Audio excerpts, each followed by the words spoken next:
Hey everyone, how's it going? Juan Dhas here, and welcome back to another YouTube lesson.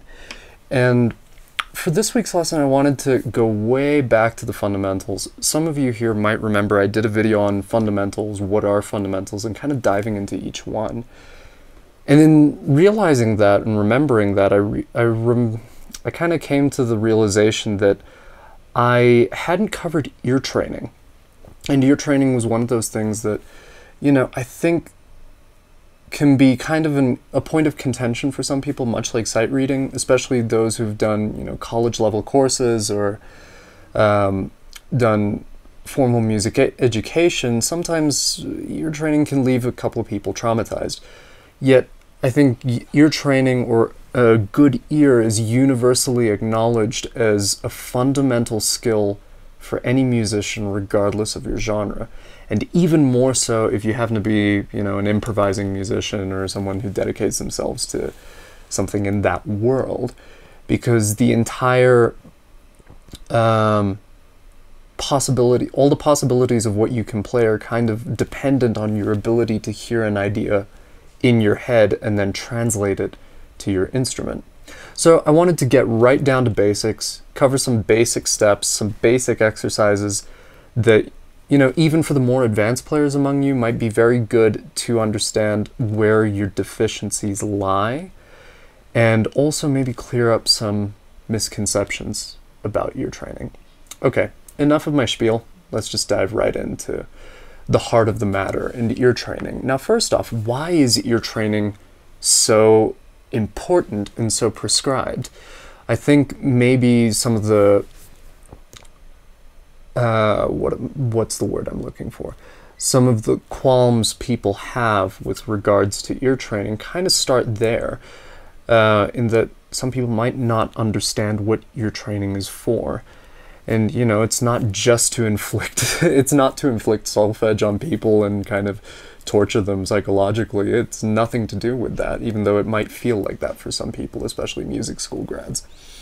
But the point is to develop a connection with your inner ear and eventually translate it to your instrument. What I like to call the ear-instrument relationship. For example, when I got to Berkeley, I already had a very good ear. It was very easy for me to, you know, kind of hear something, figure it out, write down chords, or figure it out on the instrument. But what I could hear necessarily wouldn't translate. So that needed work. Or maybe I had trouble hearing sounds or hearing melodies or hearing textures in my head first and then putting it onto an instrument or a DAW or whatever it may be. So ear training's first and foremost purpose is to strengthen that. It's not just a college credit. It's not just something that, you know, every teacher prescribes because it's an unwritten rule somewhere in the canon of music. It's a legitimate skill that can help you, and how does it translate to real life? Well, it makes you a more reactive player. That's new. A more reactive player. It makes you more receptive to ideas. It gives you, I talk about this a lot on the channel, and it's something I really try and impart to my students, a sense of independence in being able to figure out your own music, or, you know, not having to rely on people to send you charts unless it's absolutely necessary. All of these little things, as a composer, it kind of smooths out your workflow because you're not looking for sounds. You can identify the sound that you hear and then translate it onto the instrument. So that's kind of why ear training is such a prescribed thing. It's imperative. It's a vital thing to understand for any musician and anyone, I think, who wants to dive in seriously. Now, is it necessary for everyone to learn? Much like I said with sight reading, no, it's not. It's entirely dependent on what your goals are as a musician. But if you want to improve your workflow, be a better improviser, or have a better, more solid grasp of what it is that you're actually playing, or kind of have a more in-depth sense of how to interact with the musical world around you, it's beneficial. Are there ways of doing this on a more intuitive level? Yes. Actually, this is what I would recommend to more advanced students. I would tell advanced students, listen to more music and transcribe more. Unfortunately, I think those two things don't necessarily translate for beginners or intermediate level students who don't really have that grasp of the instrument yet, or haven't developed some oral facility, right? So how do we get to that, right? So this is where solfege comes in. Now, as a disclaimer, I kind of work with the Berklee system of movable do, where do doesn't represent the note C, as it tends to do in many cultures. For example, here in Colombia, in Latin America, in Spanish-speaking countries, we literally refer to the notes by do, re, mi, fa, sol, la, si, do, right? And, you know, likewise, if I were talking about a different note, like F sharp, that would be fa sostenido, or la bemol for A flat. You know, it goes by those terms. And I've found, culturally speaking, that most of these countries that have a Romance language of sorts, you know, Italy, France, Spain, or any of the colonies, to refer to them as such, usually stem from that and tend to operate around a fixed do model, where, let's say, if you were to sing a G major scale, you would be starting from sol. So I just want to clarify that first and foremost, that I work with movable do when I teach ear training to students, and I've taught at college level. I work with movable do. Now, what might the benefits of movable do be? The main benefit that I've learned as a result of both being a student in that process and teaching it, and I fully profess there is a bias, you know, I'm trying to be as clear as I can be. The bias is that, you know, I've worked on that. So one of the principal things is that it gets you in touch with your root note. It gets you in touch with hearing everything within relation to a reference pitch, which is why I prescribe it and why I find it's very useful for contemporary styles of music. So, something to really consider. Now, there are a couple of exercises that I would give for any student. What I'm going to do, I'm going to give, most of these are beginner exercises bordering onto intermediate, and bear in mind, I'm only going to use the major scale for this, because this is the core. If you don't have it ready with your major scale, you're going to have a tougher time when you start moving it to your minor scale or other modes, as they would do in the Berklee ear training course. Then, for more intermediate or advanced students, I'll recommend a couple of things that you can do on your own time, and on Patreon, I'm going to do a very deep dive onto stuff that you can do for moving it to your instrument. All right, so we got a lot to get through, so let's get to it. Now, let's take the C major scale. right? This would be step one. And here's a clarifier. You do not have to be an incredible singer to do this. You need to just be able to intonate, to get somewhere within the range of the pitch. Little sharp, little flat, doesn't really matter all that much. What matters is that you're able to intonate the tune. If you sing a C, do, somewhere in the ballpark. I'm not the world's greatest singer. I fully profess to that. So what I'm looking for is just intonate accordingly, because you're trying to build the foundations of intervallic relationships. So, first exercise right off the bat would just be sing a major scale up and down. Do, re, mi, fa, sol, la, ti, do. Remember T for movable do. There's a whole reason why we use T as opposed to C, but I'm not going to get into it, otherwise this video will extend much further than it needs to be. So that would be the first exercise for your starting point. You want this to start feeling automatic. Do, re, mi, fa, sol, la, ti, la, sol, fa, mi, re, do. Then try this in different keys. This is essential. This is imperative. Not just to learn it in one key. Because what you're then doing is you're reinforcing the intervallic relationship of the major scale. Do, do, re, mi, fa, sol, la, ti, la, sol, fa, mi, re, do. Do, re, mi, fa, sol, la, ti, la, sol, fa, mi, re, do. Right?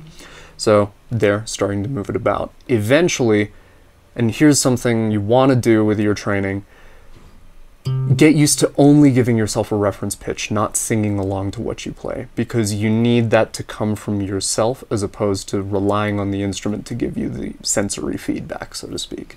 So, do, re, mi, fa, sol, la, ti, la, sol, fa, mi, re, do. Sorry if I'm a little pitchy, but hey, as I said, I'm not the world's greatest singer.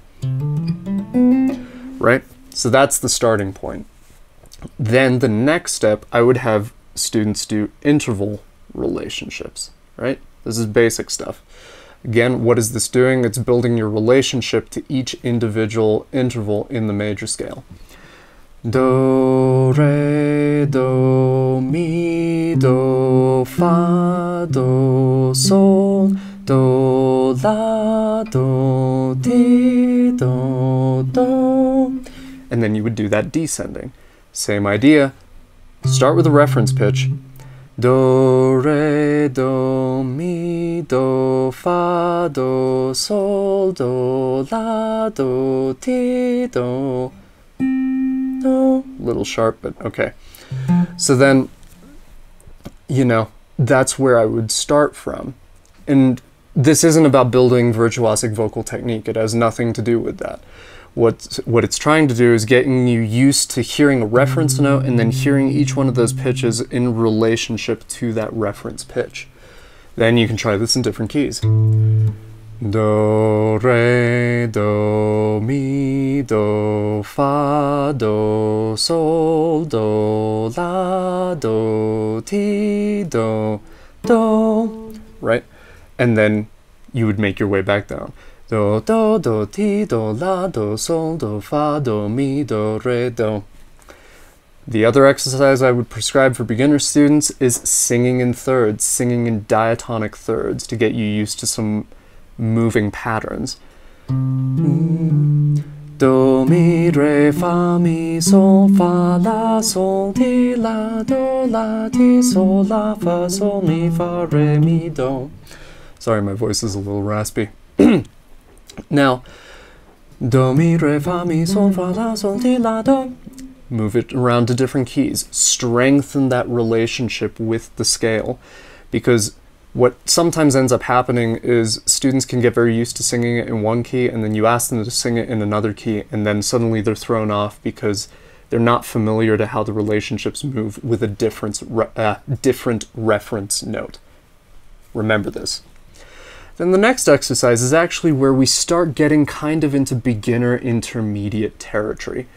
Beginners can start doing this and they'll notice being able to start hearing structures. This helps with harmonic ear training as well. And what we're going to do is sing triads through a major key. I'm actually going to do I'm going to do an A just because you're going to work with a large range. Now, when you're working with large ranges, what you want to do is compensate when it gets too high or too low for you. If it gets too high, take the octave down and try to make that octave jump as seamless as possible. It's great for your ear and allows you to test, okay, can I hear the octave, and adjust accordingly. So, diving right in.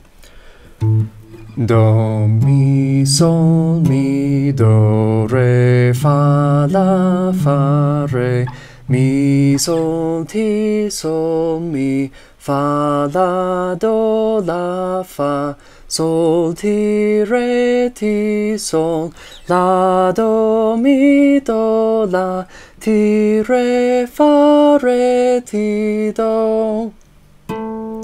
More or less in tune, but the relationships were there. You could hear clear major triad, minor.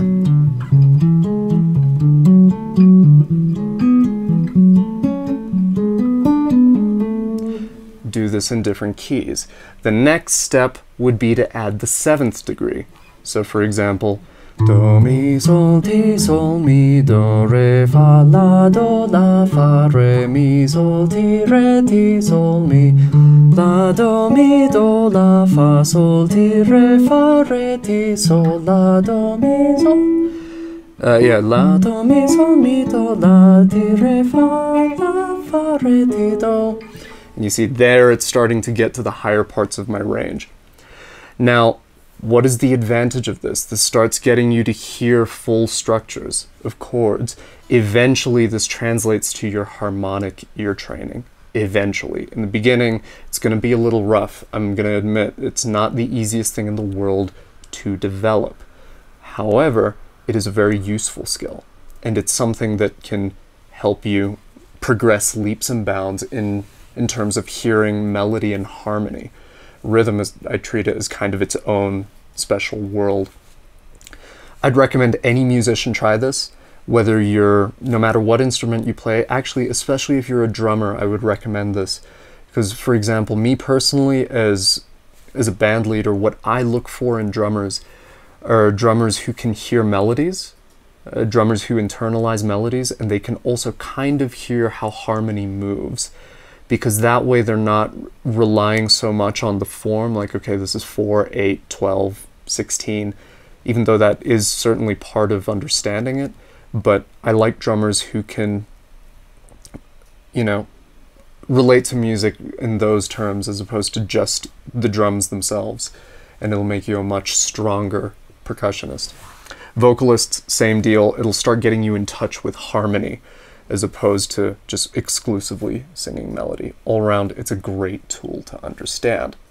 Now, I do want to touch on intermediate to advanced exercises. So intermediate exercises, I would start moving this to the minor scales. So the minor scales, I'd probably have to do a separate lesson on this, but do be aware that the syllables will change. Mi will become me, la will become le, and ti will become te, and you'll interchange them accordingly for natural minor, harmonic minor, and melodic minor. Really get used to singing all those keys. It just helps your understanding of every possible note surrounding a reference tone, or your root in this case. That's where I would start. And I would also get intermediate students to start writing simple charts. Just start listening to music and then write out chords and melodies and try and make a simple lead sheet out of it. I'd recommend the same to advanced students, but with advanced students I'd start getting them to do these same exercises but applied to individual modes. Again, it just helps with strengthening your ear and helping it hear chromatic tones, essentially. Eventually you get to full-blown chromaticism, but that's another discussion entirely. For advanced musicians, I would also have them start with a reference tone, and the upper intermediate, I'd say, could try this as well. Let's say, okay, I was kind of thinking ahead, but so hey va do di da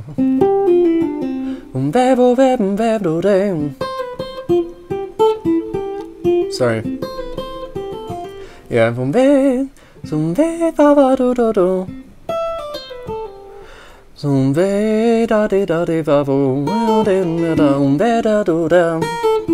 You see what I'm doing? I'm singing the phrase first and then playing it back. Or even try get a little further out.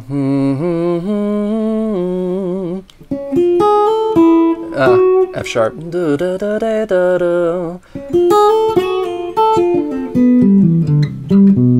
And then start getting to the point where you can sing more and more complex phrases. Obviously, don't dive into that right away. Start with one note, start with two notes, start with three notes, and see if you can play those back as you sing them. And then eventually, start with phrases, longer phrases, and then even longer phrases, you know? Start working harder tunes by ear. Start, you know, when you're working on transcriptions, sing along with your transcriptions, even if half the notes are going to be kind of questionable in terms of their total pitch accuracy. But try sing along with it. Can you sing along to a Charlie Parker solo? Yes or no? If not, work on that. It'll help your ear. All of it kind of feeds into this. So I hope this lesson was really great for you guys. Been meaning to do this for a while, and I know some people have requested it, but I'm glad to finally got around to it. A huge thank you to everyone that subscribed and support the channel. If you haven't, please do. It definitely helps. I'm going to jump onto Patreon to talk a little bit more about even more advanced ear training. So stay tuned. All right, take care, guys.